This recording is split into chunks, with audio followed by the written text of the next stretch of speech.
Let's cut through the brochure level marketing.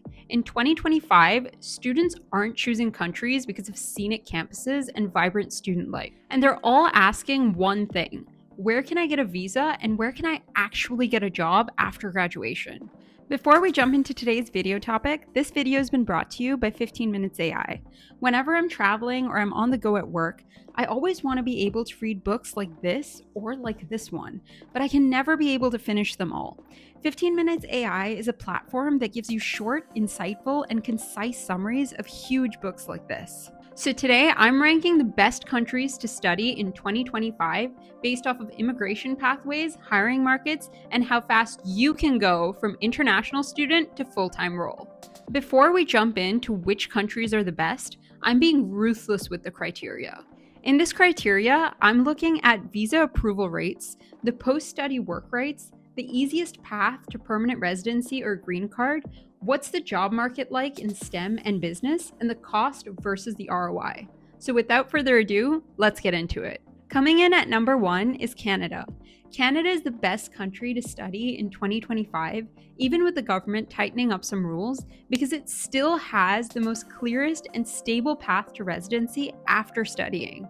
Here's why it works. The postgraduate work permit remains the gold standard. Graduates from eligible programs can get up to 3 years of work permit post-studying. And this work experience can feed directly into permanent residency pathways, like skilled migration. For many fields like engineering, business, IT, and healthcare, there's still demand. And it's especially given because Canada still recruits skilled workers. Also, there's an overall lower cost of education compared to countries like the US, plus better clarity on immigration and PR path, so the ROI tends to look a lot cleaner. Now, coming to the cons of studying in Canada, the cost of living can be really high, and especially in cities like Toronto, the rent can be incredibly expensive. And not all programs qualify to have these easy residency pathways, especially post-2024. But with a solid program in an in-demand field, Canada offers the most balanced study, work, and stay route in 2025. Coming in at number 2 is Germany. Germany doesn't care that you're an international student, they care if you're skilled. Here's why Germany works. Low or no cost of tuition at most universities that basically cuts your study cost in half. Post-graduation, Germany offers an 18-month work permit that allows workers to find jobs. And not only that, there's a huge demand in Germany for manufacturing, engineering, and STEM-related fields.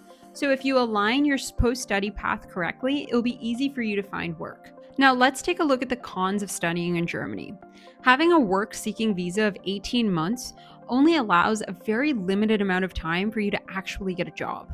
The local language can really matter, especially if you're taking a look at internationally oriented sectors. And there's a huge cost of living in major cities in Germany, so be prepared to keep that in mind if you decide to study there. And in third place, we have Australia. Australia is slowly becoming a study abroad powerhouse.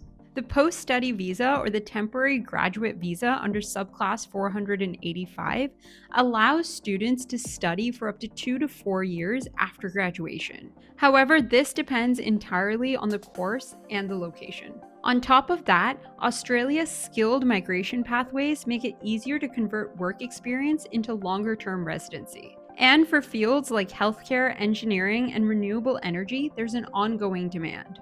Now, coming to the downsides of studying in Australia, visas and migration rules tend to shift more frequently, so you have to make sure to choose your courses and your universities wisely. And living costs in major cities can offset benefits. And on top of that, there are fewer corporate pipelines as compared to the North American and the European markets, and sometimes those are only for specialized fields. Coming in at number 4 is the United Kingdom, which can be a mixed bag, but it's important to use it with strategy. The graduate route allows international students to stay and work in the UK for up to 2 years after graduation, and for up to 3 years after a PhD.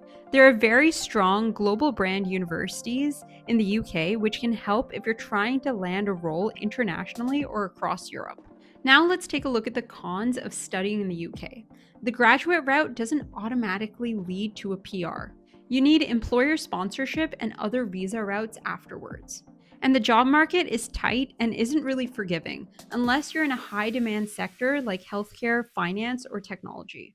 And cost and ROI might be borderline unless you're able to get a good job placement and ROI quickly. Now, coming in at number 5 is the United States, which once was the gold standard but now is really risky. Because of recent policy changes, the US no longer offers the same level of job security or vision that it once guaranteed to international students.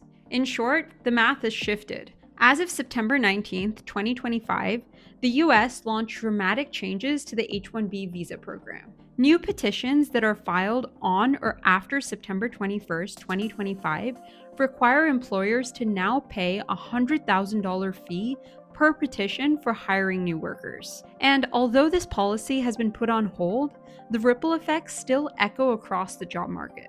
And this change is expected to significantly reduce the number of H-1B visas being issued, especially for entry-level roles.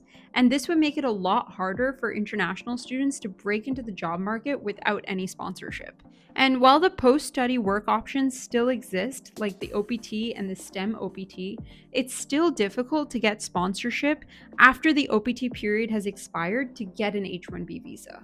Sponsorship depends entirely on employer willingness, and with these new policies in place, it's a huge if.